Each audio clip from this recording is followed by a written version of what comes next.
Então agora a segunda parte, com Adriana Rocha de Holanda Coutinho, vice-presidente da OAB, mestre pela Pontifícia Universidade Católica de São Paulo e professora na Universidade Católica de Pernambuco, além de advogada atuante. Pois bem, o tema que vamos começar esse segundo painel são os quintos, ou os terços, né? Os quintos dos tribunais regionais federais e dos tribunais de justiça e o terço do Superior Tribunal de Justiça. Eu te pergunto, então, se o quinto, só para lembrar, aquelas pessoas que não fizeram concurso para o Judiciário, mas podem ter feito concurso para o Ministério Público, ou então, como advogados, teriam uma atuação importante nos tribunais. Então, se o objetivo é tornar o Judiciário mais democrático, oxigenar os tribunais intermediários, no caso dos quintos, por que não mandato para os advogados que acessam os tribunais intermediários pelo quinto? Então seria mais democrático? Hélio, eu acho que o mandato é um tema muito interessante do ponto de vista da democratização do judiciário. Inclusive, eu posso até estender isso para todos os vamos dizer assim, todos os órgãos, não é? O Supremo Tribunal Federal. Eu discutia em Brasília recentemente com o professor Marcelo Neves, que você deve conhecer. Mas avisa aí ao pessoal.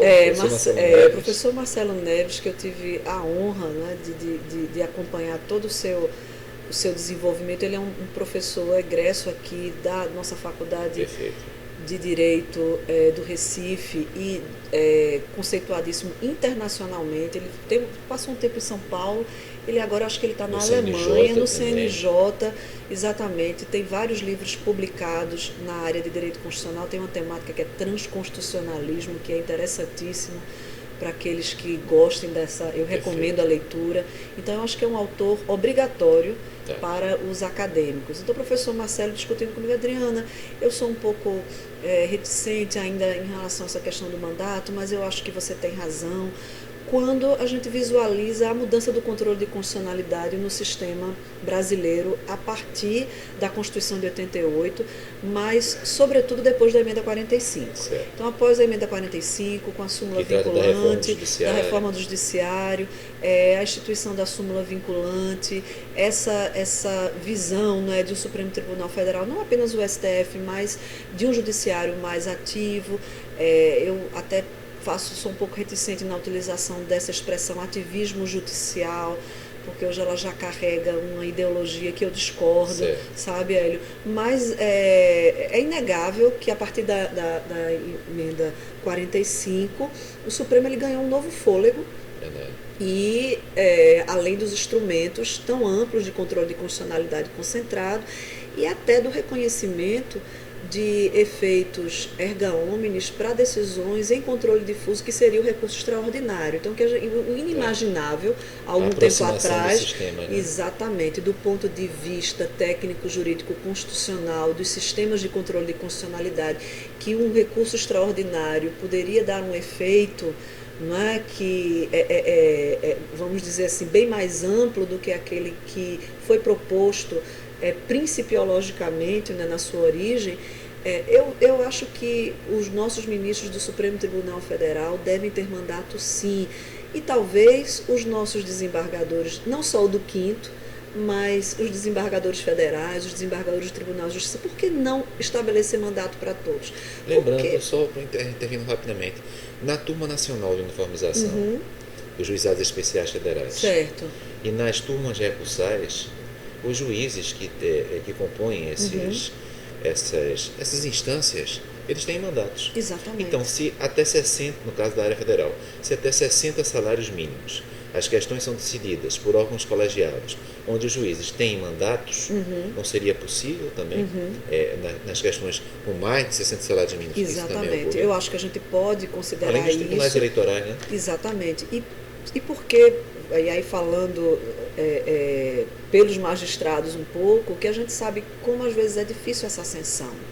Não é? E você tem juízes que poderiam contribuir muito no segundo grau, e a quantidade de vagas ela é diminuta, não é? Hoje, cada vez mais, você tem a seção de juízes muito jovens. No Supremo Tribunal Federal, isso me preocupa especialmente, certo? Porque você imaginar um ministro do Supremo que ingressa com 40 anos, uma criança, né, um menino de 40 anos de idade, e que tenha condição de ficar, não é, por mais 30 anos. Não é? Isso provoca um paradoxo, porque às vezes uma pessoa não consegue ser aprovada em um concurso para juiz de primeiro grau, não é? Mas, digamos, tem uma inserção política que permite vir a ser... Eu acho que o concurso ele é um dos pontos da meritocracia. Eu acho que a análise do conteúdo de um bom jurista, ele não passa só pela questão do concurso público.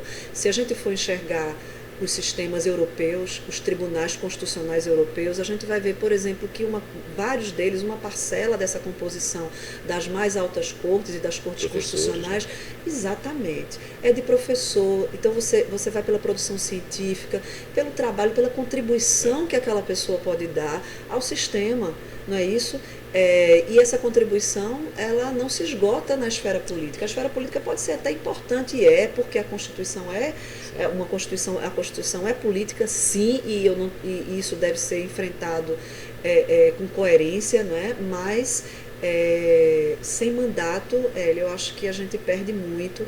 Engraçado, a gente conhece alguns juristas aqui do estado de Pernambuco, bem mais antigos, que certamente os nossos alunos não conhecem, mas deveriam conhecer, que recusaram convite para participar do Supremo Tribunal Federal. Então, exatamente. Então, a escolha, né, hoje do STF não passa mais por essa exigência. Eu acho que se houvesse esse retorno e essa consciência, então a gente agregaria 2 valores novos. Primeiro, a análise curricular, nesse sentido que você muito bem coloca. O concurso, claro, isso iria engrandecer o currículo daquele candidato, mas ele ciente de que ele passaria ali um mandato de 8 anos como senador, a gente poderia até prolongar para 12 anos, mas essa consciência de que era um tempo. E depois voltava ao cargo de origem. Lógico. Professor, exatamente. Professor, se fosse o caso, Ministério Público, juiz, voltava para advogar. A gente pode... tem já hoje a questão da quarentena, né, que é uma expressão que não é tecnicamente muito correta, mas é isso que a gente usa, que seria aquele período em que você ficaria fora da advocacia, que a Constituição exige, assim para dar também, né, mais moralidade em relação ao exercício daquela função que você temporariamente exerceu, sabe? Então eu não sou contrária a mandato. Eu acho que isso é uma discussão pertinente, acho que essa é uma discussão atual, eu acho que isso engrandece o judiciário, faz com que os cidadãos também eles tenham mais segurança em relação a essa oxigenação, e que isso não seja simplesmente, não é, palavras ao vento, né, que a gente não consiga mostrar uma realidade. No quinto dos advogados, nos tribunais de justiça e nos tribunais regionais federais, você seria favorável Seria ao mandato? Para todos. Eu seria favorável a todos, sim. Certo. Sabe por quê, Hélio? Voltando depois do encerramento do mandato ao cargo de origem. Isso, porque o que me preocupa mais nessa distinção é justamente você criar 2 classes de desembargadores, por exemplo. Não é? Então, se você está ali, então eu gostaria dessa equivalência. Como você falou, se ele já é magistrado, ele vai retornar ao primeiro grau. Seria mais ou menos o que ocorre com os tribunais regionais eleitorais e Tribunal Superior Eleitoral. Eu acho que isso onde é possível. O ministro do Supremo, do STJ, tem um mandato no tribunal e depois volta a ser. Agora, como constitucionalista, Hélio, eu confesso, e aproveitando essa oportunidade que você me dá, que isso, até você falou da expressão bandeira, né? Então eu vou reutilizá-la aqui. A minha bandeira mais forte em relação ao mandato é do Supremo Tribunal Federal, porque eu já defendo isso há muitos anos. Muitos anos que eu tenho essa preocupação. A postura da OAB sobre muitos anos. Nós não temos ainda oficialmente uma postura do Conselho Federal. Mas eu não tenho dúvidas de que a gente conseguiria sim encampar essa proposta de emenda. Não é cláusula pétrea e nunca foi. Isso é apenas uma tradição. Explica o que é cláusula pétrea. Cláusula pétrea seria justamente uma cláusula imutável por emenda. não é? Ou seja, que através do exercício do poder de reforma, que é o Congresso Nacional que decide, não é, que vota, nós não poderíamos mudar a Constituição. Então, em relação a essa composição do Supremo Tribunal Federal, isso não é cláusula pétrea, eu acho que é perfeitamente viável a inserção de mandato para os ministros do Supremo Tribunal Federal, bem como a discussão sobre essa avaliação também, porque hoje a gente tem o Senado participando, mas historicamente, salvo o melhor juízo, a gente nunca teve uma rejeição do Senado. Então a gente. Talvez naquele período de Floriano Peixoto. Sim, né? Bem no iniciozinho, mas exatamente. A gente mas na Constituição, depois da Constituição de 88, no caso do Brasil, não temos, né? Então, assim, poxa, é só pro forma, o Senado ele só faz essa arguição pro forma. Se nós levássemos mais a sério essa composição, hoje os holofotes eles estão concentrados no Executivo. Veja essa vaga do STF em aberto e todas as fofocas, né, que desde agosto, se colocam. setembro do ano passado. O que angústia que isso gera. Perfeito. Também, não é? E também o tratamento político que isso precisa ter, e se há uma contaminação do meio político e há um tratamento político para preenchimento de uma vaga, essa contaminação exatamente. E veja que a questão do mandato ela seria benéfica se a gente também junto defendesse a não reeleição do presidente, porque a gente limitaria muito a quantidade de indicações daquele presidente. Não é? Você conseguiria esse benefício também. Porque muito se fala, poxa, tal presidente ou tal presidente vai ter direito a preencher tantas vagas no Supremo Tribunal Federal por uma coincidência, e aí de aposentadorias e de reeleição, etc, etc. Então, acho que isso é um dado relevante, Hélio. Vamos trabalhar, então, com a antítese. Vamos lá. Há quem diga, nos Estados Unidos, não apenas não tem mandato, mas os juízes são vitalícios. Vitalícios mesmo. Ou seja, aqui no Brasil é vitalício até, por enquanto, até 70 anos. Estão ocorrendo discussões. A PEC da Bengala, né? 70 para 75, pois bem. Mas atualmente 70 anos. Nos Estados Unidos são vitalícios.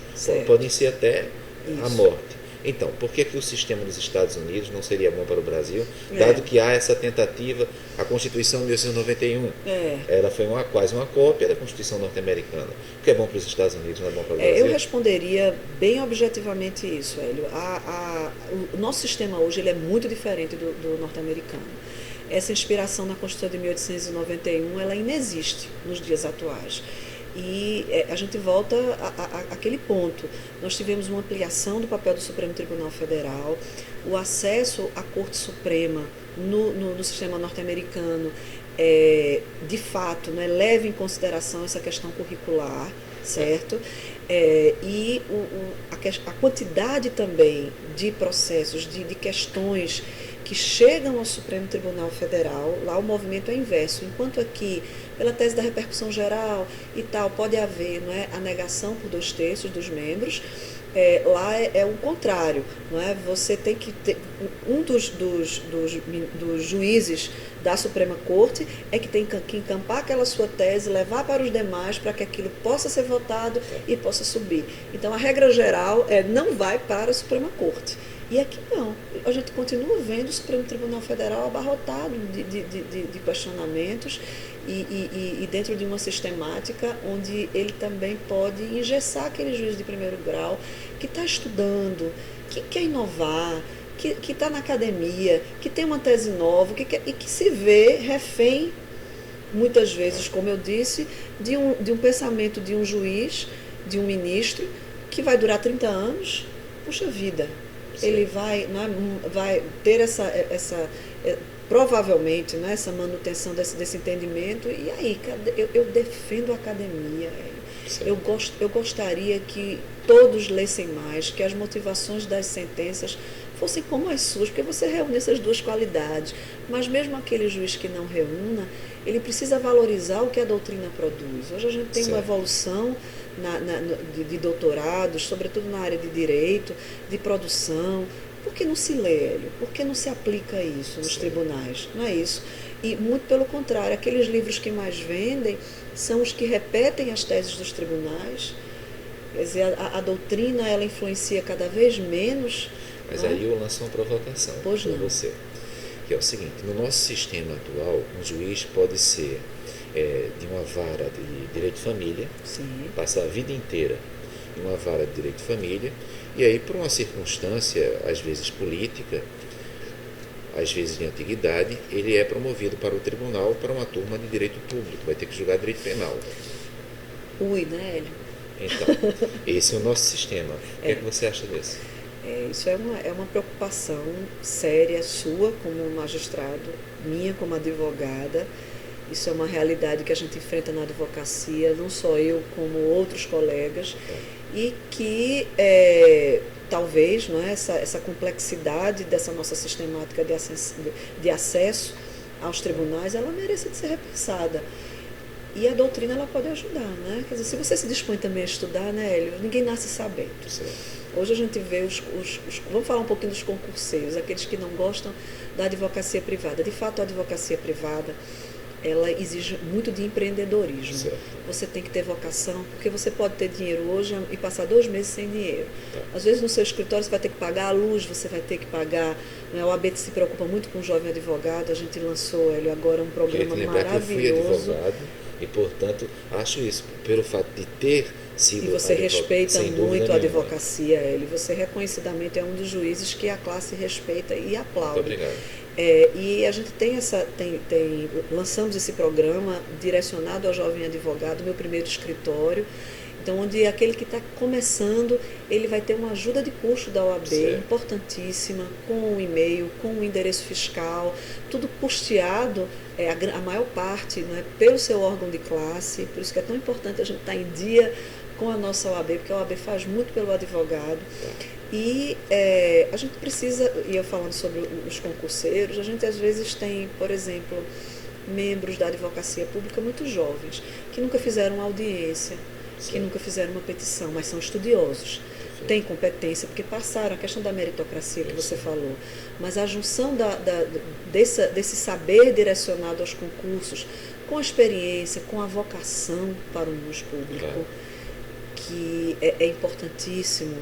Eu sou mãe de uma jovem adulta, você é pai, desculpe, também, de 2 jovens, né? A gente estava aqui fazendo discutindo. A minha propaganda, você falou há pouco que a sua filha, ela quer se especializar em penal tributário. Isso, a minha Às vezes filha as pessoas mais esquecem velha, que há essa área. Justamente. Né? Eu Penal mesma estou tributário. aprendendo com ela, eu estou sendo aluna dela como constitucionalista. É uma área muito específica, é uma área que você domina muito bem e que ela gosta. Ela faz a parte de criminologia, ela estuda a parte de criminologia, mas ela tem paixão por essa área, por essa junção desses 2 ramos que são difíceis, não é? Que exigem muita técnica, muito conhecimento e muito esforço. E você tocou num ponto importantíssimo. Poucos são, sobretudo aqui no Estado, esses que dominam essa junção. Ou são penalistas ou são tributaristas. O que é uma pena, Adriana, porque, por exemplo, no mestrado, na universidade católica, eles estão na torcida pelo doutorado, vamos ver, né?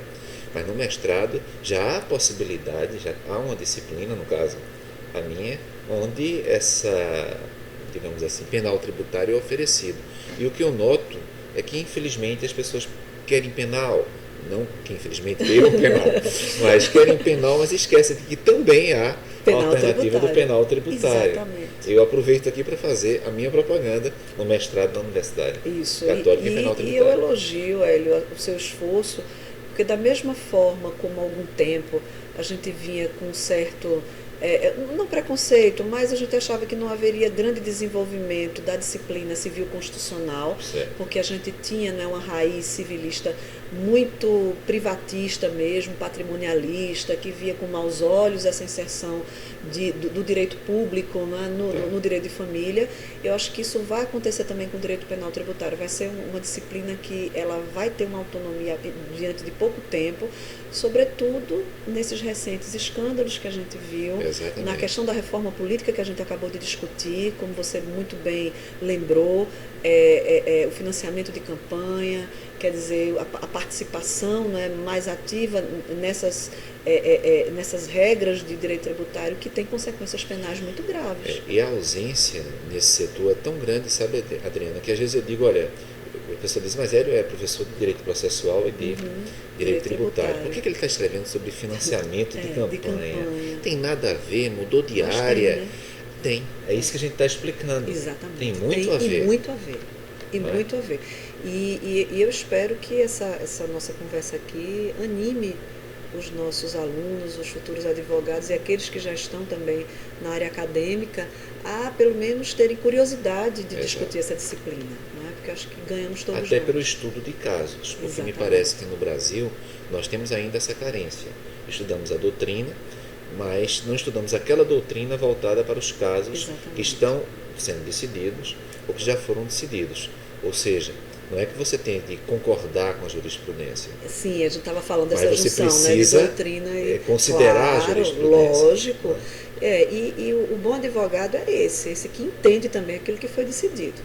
Não é porque simplesmente... Nos Estados Unidos, por exemplo, exatamente, dos precedentes. Hoje a gente já está incorporando expressões do leading case, né? Exatamente. Como assim, professor, o leading case? Então, aquele caso emblemático que vai justamente suscitar o início da discussão e cristalizar dentro do entendimento daquele tribunal uma decisão para um lado ou para o outro, né? O que provoca vasos comunicantes entre a universidade e o Poder Judiciário. Isso. Porque às vezes há uma certa exclusão, o que é o que é científico e o que é prático. Isso. Na verdade, a prática e a ciência precisam se aproximar. Exatamente, Hélio. Eu sou democrática por natureza. Eu acho que eu tenho e eu acho que por isso que eu escolhi direito constitucional também. Certo. Então eu acho que quanto mais plural, a gente falou sobre o quinto, então realmente eu defendo a continuidade do quinto, eu acho que é importante mesmo, eu acredito em boas escolhas, mas isso que você falou é essencial.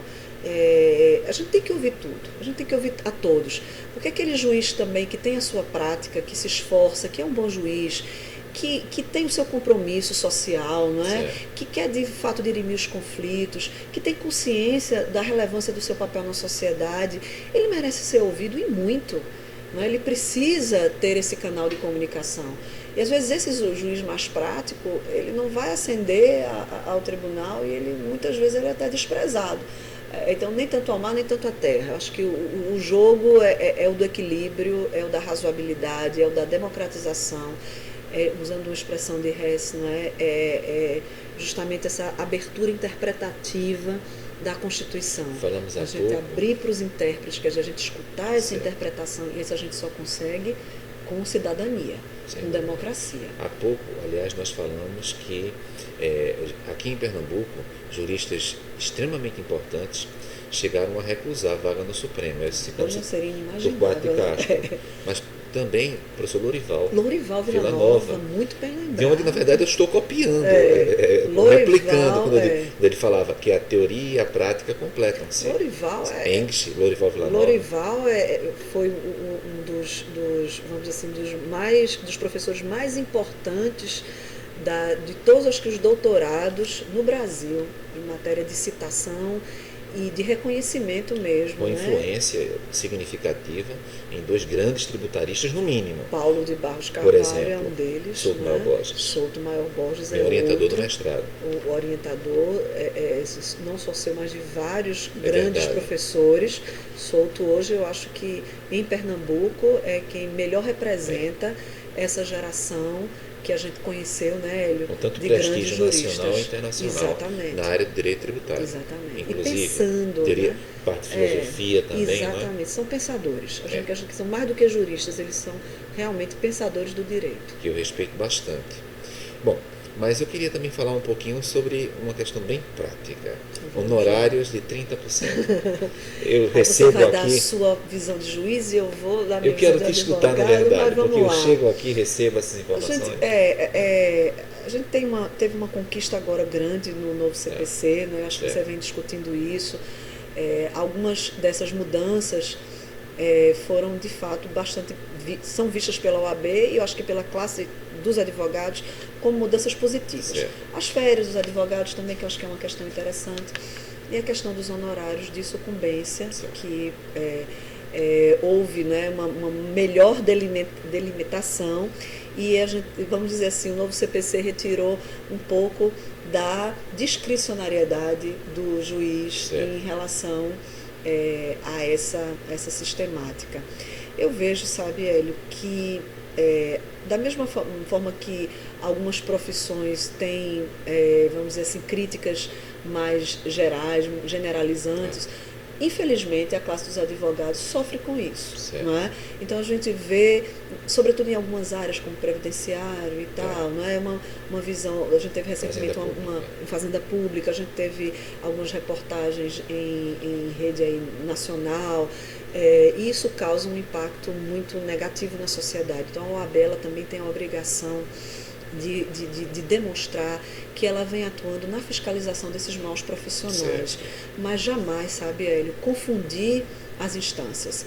Eu acho que o trabalho do advogado, além de ser um trabalho hoje não só reconhecido pela Constituição, como do mesmo status de importância dos demais atores da prestação jurisdicional, como eu havia dito inicialmente, até para incentivar a juventude, é um trabalho que tem muito ônus, mas tem o lado positivo, que é a recompensa, e que essa recompensa é fruto do seu trabalho mesmo, da sua, às vezes, dedicação de anos em relação a uma causa, não é?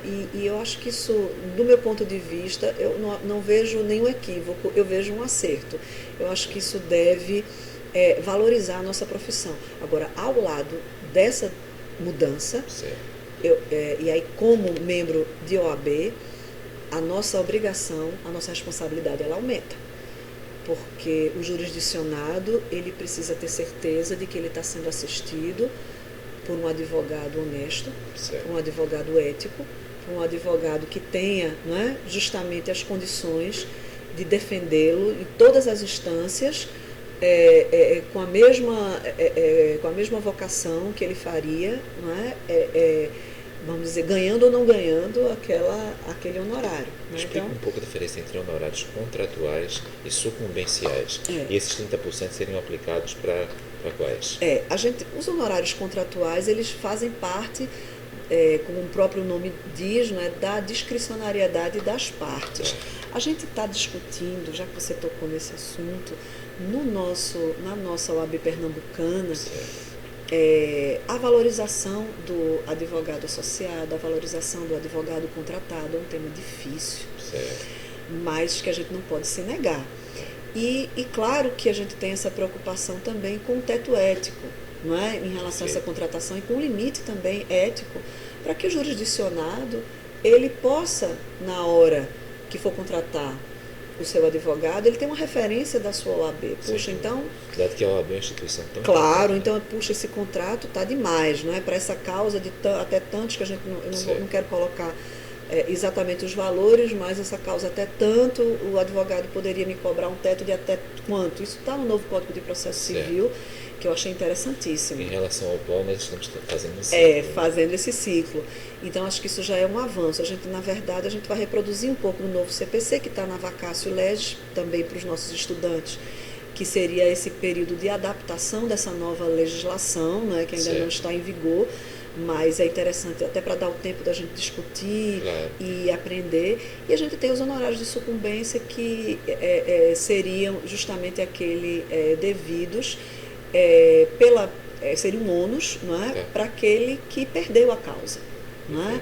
Então, aquele que trabalhou dentro da causa, o advogado que fez parte de todo aquele processo e que ele venceu. Então, além desses honorários contratuais, ele tem esses honorários de sucumbência. E pode haver, claro, uma transigência, ou seja, eles podem acordar as partes, né, os interesses aí. Só lembrando, porque às vezes me pedem para lembrar, que nos juizados especiais existem situações... É diferente. Exatamente. Onde não haverá, não existirão os honorários sucumbenciais. Né? Então a gente tem toda uma sistemática também, dependendo da causa que a gente esteja se referindo, não é? Qual é o órgão que você está o órgão judicante que você está, né, com o seu processo, isso aí já falando também para os cidadãos, né, para o jurisdicionado de uma maneira geral. A OAB ela dá toda a orientação, Hélio, ao cidadão. A gente tem essa obrigação. Você tem uma dúvida? Você vai contratar o seu advogado? Você quer um auxílio sobre o contrato de honorários? Se ele está dentro dessa, você pode se socorrer à OAB. Então a gente tem esse serviço também, que eu acho que é um serviço importante, não é? Que não atende só os advogados. Muita gente só olha, a OAB vai defender só os advogados, é um órgão corporativista. Existe o corporativismo como qualquer órgão de classe, e nós sabemos disso, mas como qualquer associação de classe também, mas a OAB eu acho que é muito além disso. Eu sou uma defensora ferrenha de que a OAB só para a defesa corporativa ela perde, e eu vou até mais além, ela descumpre um preceito constitucional, não é? Ela se desvirtua.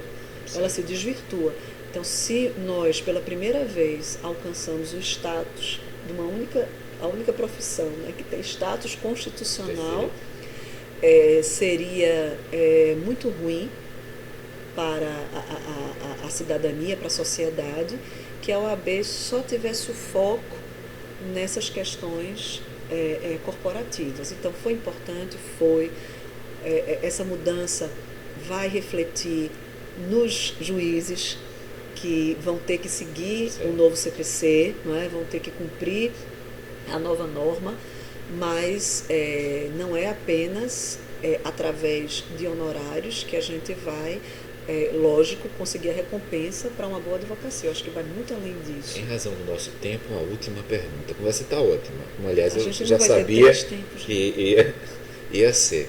A mulher no exercício de profissões jurídicas. Perfeito. Você acha que isso tem evoluído? Como é que isso efetivamente vem ocorrendo? E também a mulher como, digamos assim, sujeito ativo de alguns crimes, por exemplo, tráfico. Porque nós aqui em Pernambuco, por exemplo, temos uma grande quantidade de mulheres que estão presas por tráfico de entorpecentes. A gente, de uma maneira geral, eu vejo que houve uma evolução, sim.